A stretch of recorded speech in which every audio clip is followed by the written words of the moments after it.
Ambassador Taewon paced nervously outside the Grand Coalition Council chamber. His four-fingered hands trembled as he reviewed his notes one final time. After 8 cycles studying humans on Earth, he knew what had to be done. He had to convince the council that recruiting humans for their war would be a terrible mistake. The massive doors slid open silently. Taewon entered the circular chamber where representatives from 17 spacefaring civilizations sat in tiered seating. Some floated in special atmosphere chambers, others sat on cushions, and a few stood on specialized platforms. Despite their different forms, all eyes focused on him. Ambassador Taewon, you requested this emergency session, announced Krill, the coalition leader. The massive reptilian being's scales shimmered under the bright lights. Speak now. Our time is limited. Taewon stepped to the center of the room. Honored Council, I come with urgent concerns about the proposed Earth recruitment initiative. The Dravik Empire advances further into coalition space each day, interrupted Lamu, the insectoid representative. We need more allies. The humans have numbers we desperately need. It is not their numbers that concern me, Taewon replied. It is their nature.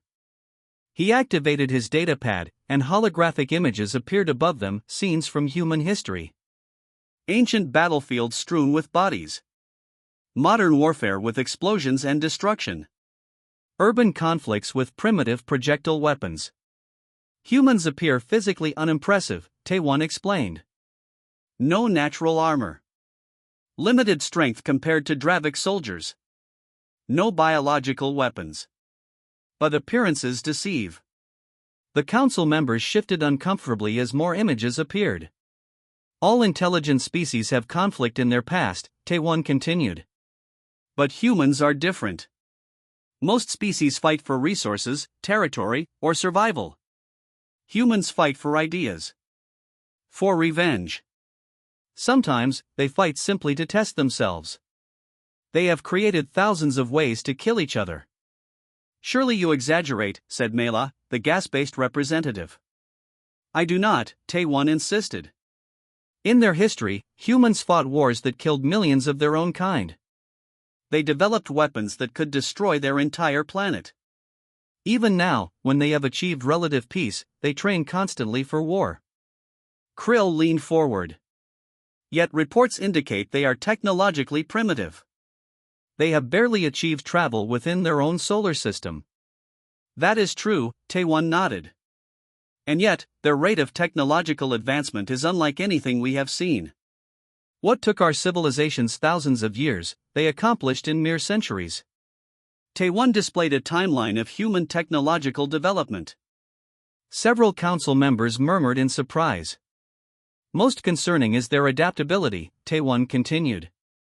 Humans can survive in almost any environment. They endure pain that would incapacitate most species. They function with minimal sleep, food, or water when necessary. And they never, ever surrender. The room grew quiet as the council processed his words. What exactly are you suggesting, Ambassador? Asked Krill. I am not suggesting. I am warning, Taewon's voice grew firmer. If you bring humans into this war, they will change it. They will adapt our technology to make it more deadly. They will develop tactics no other species would consider. They will win your war, yes, but at what cost? We have reviewed your report, Krill replied after a moment. But the situation grows dire. The Dravik Empire has conquered 3 more systems in the past cycle. We need allies with combat experience. Then find another ally. Taewon rarely raised his voice, but desperation overcame his usual restraint. You do not understand what you're about to unleash. The council members exchanged glances. Taewon could see he was losing them. The humans appear eager to join the galactic community, said Lamu. They will receive advanced technology in exchange for military support. This arrangement benefits all. Until they turn that technology against you, Taewon said quietly. Krill rose to his full height. Your concerns are noted, Ambassador. However, the coalition faces extinction without immediate reinforcement. The delegation to Earth leaves tomorrow. Taewon's shoulders slumped. He had failed. As the council members filed out, Krill approached him. Your dedication to peace is admirable, Ambassador.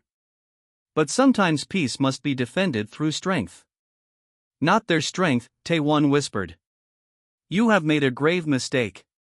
Later, alone in his quarters, Taewon watched Earth's blue-green sphere through his viewport. Soon, coalition ships would arrive there, offering technological wonders in exchange for human soldiers. The council thought they were recruiting an ally. They did not understand they were unleashing a force they could never fully control. They asked for soldiers, Taewon murmured to himself. They will get warriors instead. The coalition ship emerged from faster-than-light travel, appearing suddenly in Earth's orbit like a new star. Its sleek design resembled no human spacecraft, smooth curves and shimmering metal that seemed to change color depending on how sunlight hit it. Inside the United Earth Defense Council headquarters in Seoul, Colonel Jisoo studied the alien vessel through high-powered telescopes. Her dark eyes narrowed as she analyzed its capabilities. Any weapons systems detected? She asked the technician beside her. Nothing obvious, Colonel, he replied. But their technology is so advanced, we might not recognize weapons even if we saw them. Jisoo nodded. After 3 days of radio contact, the aliens, calling themselves the Galactic Coalition, had requested a face-to-face meeting. Their message was simple: they needed help fighting a war against something called the Dravik Empire. Prepare the reception area, Jisoo ordered. And double the security detail. 2 hours later, Jisoo stood at attention as the alien shuttle landed in the specially prepared courtyard. World leaders and military officials from every major nation waited nervously. This was humanity's first contact with extraterrestrial life, and they had come asking for soldiers. The shuttle door opened with a soft hiss. 3 beings emerged, each strikingly different from the others. The first walked on 6 insect-like legs, its body covered in iridescent plates. The second floated rather than walked, a semi-transparent blue creature that pulsed with internal light. The third appeared almost humanoid, except for its 4 arms and completely hairless green skin. The green being stepped forward.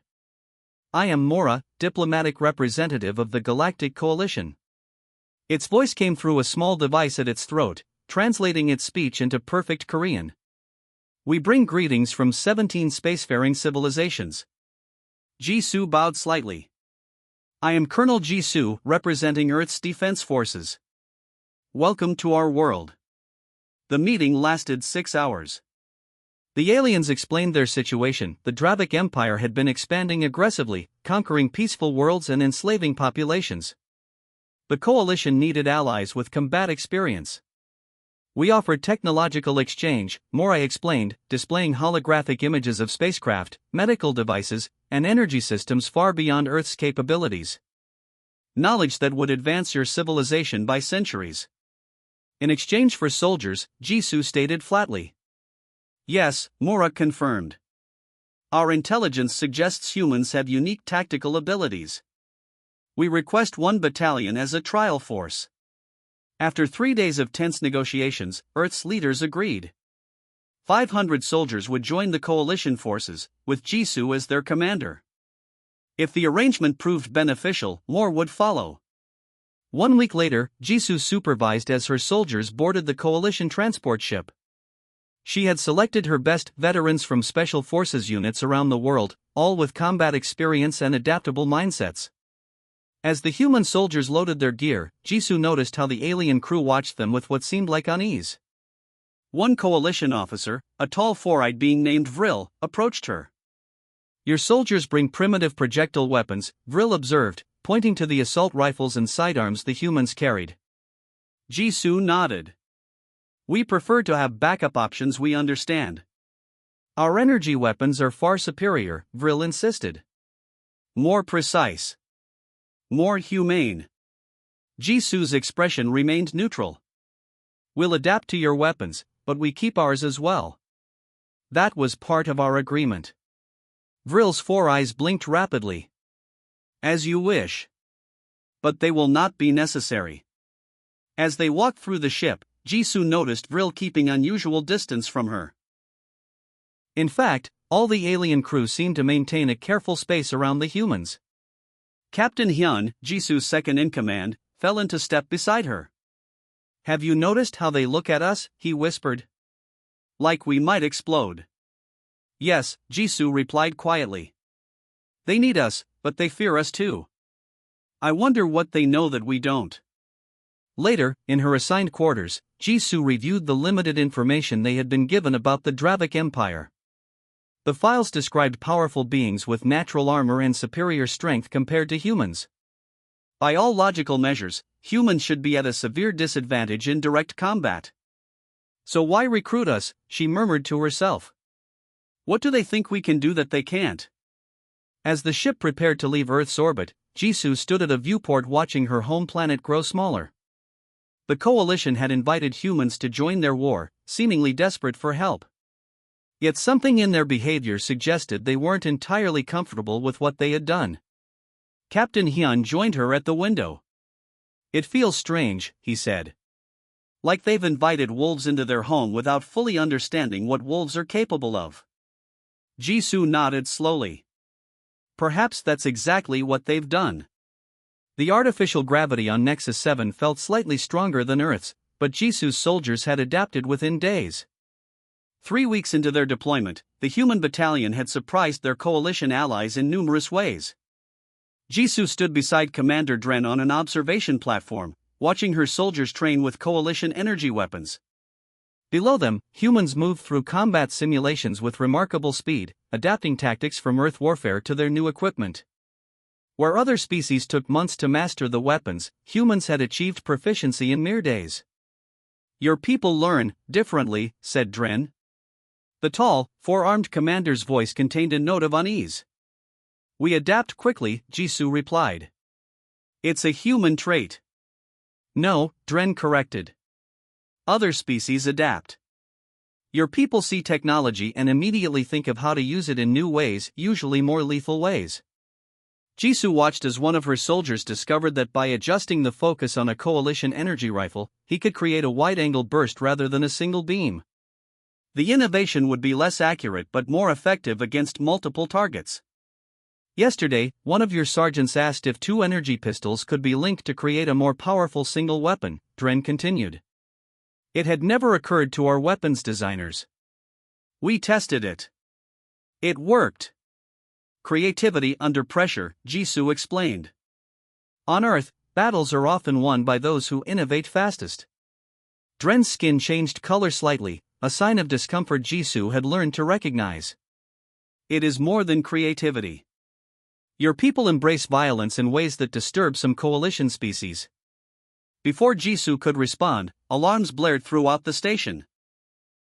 Red lights flashed in the corridors. Dren's communication device activated with an urgent message: "Dravik attack. Outer defense perimeter breached."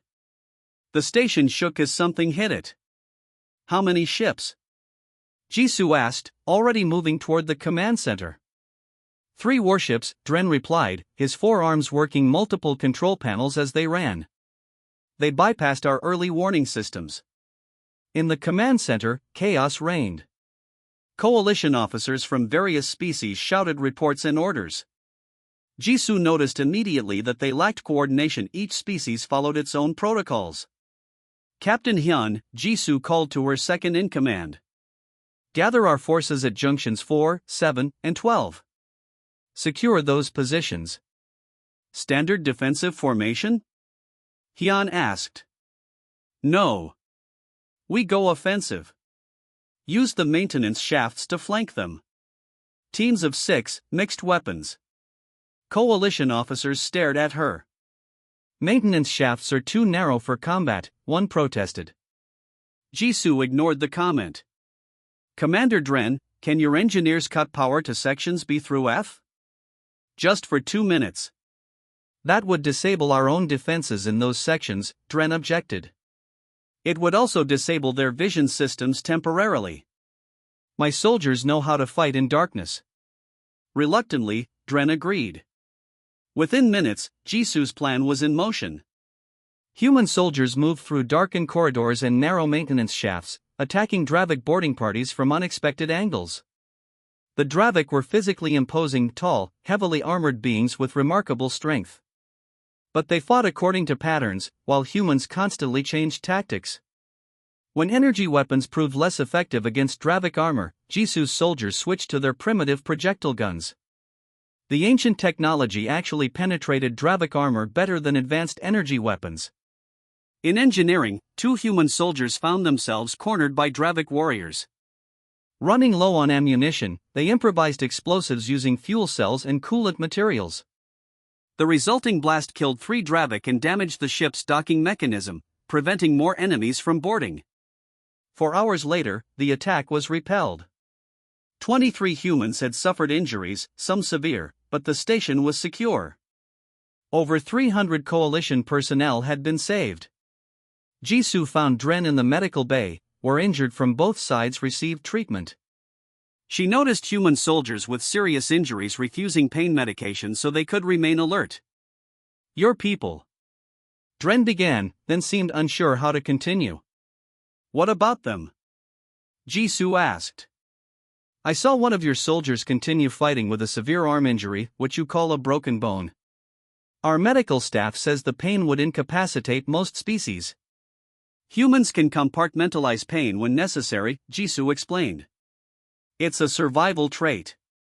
Nearby, 2 coalition officers spoke quietly, not realizing Jisu could hear them. "Did you see them fighting?" One was laughing during combat. "How do they do that? Continue despite injuries that would stop any reasonable being?" "I heard they evolved on a planet where they were never the top predator." "Perhaps that explains it." Jisu pretended not to hear. Later, in her quarters, she reviewed the battle footage. Her soldiers had performed admirably, but she noted the growing unease among their allies. The coalition had wanted human help, but they hadn't fully understood what that meant. Captain Hyun entered with a status report. "All wounded are stable. The coalition engineers are impressed with our improvised explosives. They want specifications." Jisu nodded. "Provide what they ask for, but be diplomatic. I think our allies are beginning to wonder if they've made a mistake bringing us into this war." "A mistake?" Hyun looked confused. "We just saved this station." "Yes," Jisu replied quietly. "And now they're seeing what humans are truly capable of. That knowledge comes with fear." 3 months had passed since the battle at Nexus 7. The human contingent had grown from 500 to 2,000 as Earth sent reinforcements. Their reputation had spread throughout coalition space and among Dravik forces as well. Jisu stood before the Coalition War Council aboard the command ship Stellar Guardian. Holographic maps showed the current battle lines across 17 star systems. The situation had improved dramatically since human forces joined the conflict. "The Dravik have changed their tactics," Jisu explained, pointing to recent enemy movements. "They now target human soldiers first in any engagement. They consider us the primary threat." "Because you are," said General Krill, the Reptilian Coalition commander. "Your forces have won battles we thought unwinnable." Jisu nodded and continued. "I propose a new strategy. The Dravik rely heavily on their command structure. Their warriors follow orders absolutely. We can use this against them." She activated a detailed hologram showing a Dravik command station orbiting a gas giant. "My team has identified their central communications hub. I propose a small infiltration team captures this facility. From there, we can feed false information to Dravik forces, turning them against each other." The council chamber fell silent. Several coalition commanders exchanged uncomfortable glances. "You propose deception?" asked Lamtar, a crystalline being who commanded the coalition's 3rd Fleet. "Using an enemy's communications to spread lies?" "I propose winning this war with minimal casualties," Jisu replied calmly. "The Dravik outnumber us. They have better ships and stronger soldiers. We must use their weaknesses against them." "Deception in battle is dishonorable," Lamtar protested. Other commanders nodded in agreement. Jisu's expression hardened.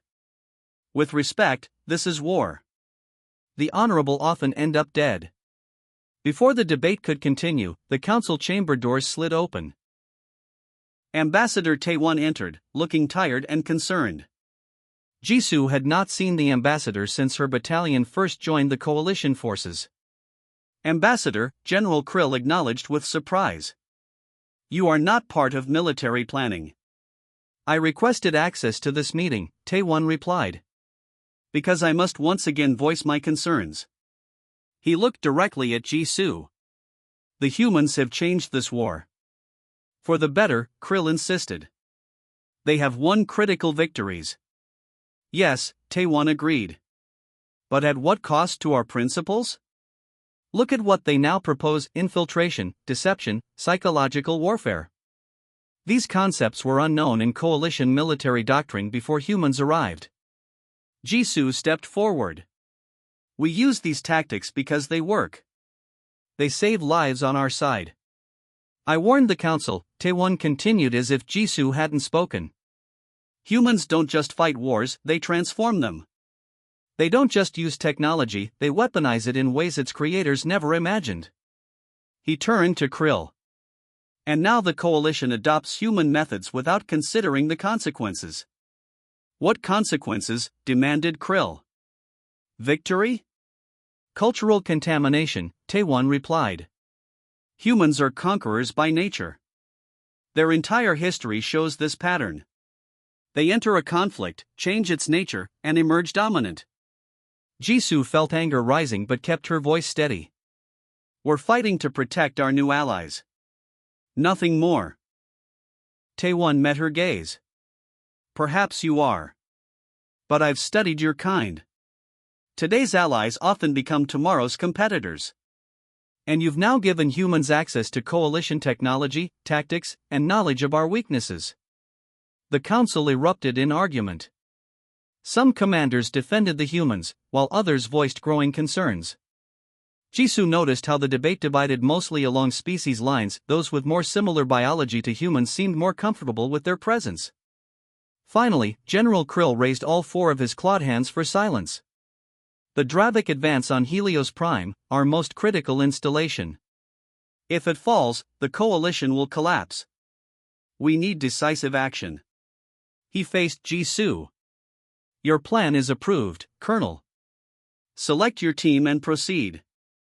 As the council disbanded, Taewon approached Jisoo privately. They fear you now, he said quietly. Jisoo nodded. Fear can be useful in war. And afterward? Taewon asked. When the fighting stops, what then? The coalition species now know what humans are capable of. They've seen your soldiers fight through injuries that would kill their own kind. They've watched you develop weapons from their technology that they never conceived. They know you've studied their weaknesses as closely as the enemy's. You think they'll turn against us? Jisoo asked. I think they'll never fully trust you, Taewon replied. And fear without trust leads to preventive action. Jisoo considered his words. We didn't ask to join this war. The coalition came to us. Yes, Taewon agreed. And now they must live with that decision, as must you. Later, as Jisoo briefed her infiltration team, Captain Hyun noticed her distraction. Something troubling you, Colonel? Jisoo looked at the eager faces of her soldiers, each now expert with alien technology they hadn't known existed 4 months ago. The ambassador believes we've changed the coalition as much as we've changed the war. Of course we have, Hyun replied. That's what humans do. We adapt, we overcome, we transform. And after the war? Jisoo asked. Hyun checked his weapons, both coalition energy pistols and a human-made combat knife. After we win this war, Earth will never be the same either. We've seen what's out there now. We won't go back to being alone in the universe. Jisoo nodded slowly. The coalition had unleashed a force they couldn't fully control. Humanity itself of the coalition's central command station, Helios Prime, trembled as Dravik weapons struck its outer shields. From the command center, Jisoo watched battle displays showing 300 coalition ships fighting against a Dravik armada twice their size. This was the decisive battle that would determine the war's outcome. "Shields at 60%, reported a coalition officer, fear evident in his voice. "Dravik forces are concentrating fire on our eastern quadrant." Jisoo studied the tactical displays. Her 2,000 human soldiers were spread across the coalition fleet. Over the past months, they had trained coalition forces in human combat tactics. Some alien species had embraced these methods more readily than others. "Implement Operation Thunderclap," Jisoo ordered, her voice calm despite the chaos around her. Captain Hyun nodded and spoke into his communication device. "All human units, commence Thunderclap. Authorization code, Earth Prime." Throughout the battlefield, human soldiers began executing the carefully planned operation. Unlike conventional coalition tactics that focused on power and direct confrontation, Operation Thunderclap employed deception, psychological warfare, and targeted strikes against command structures.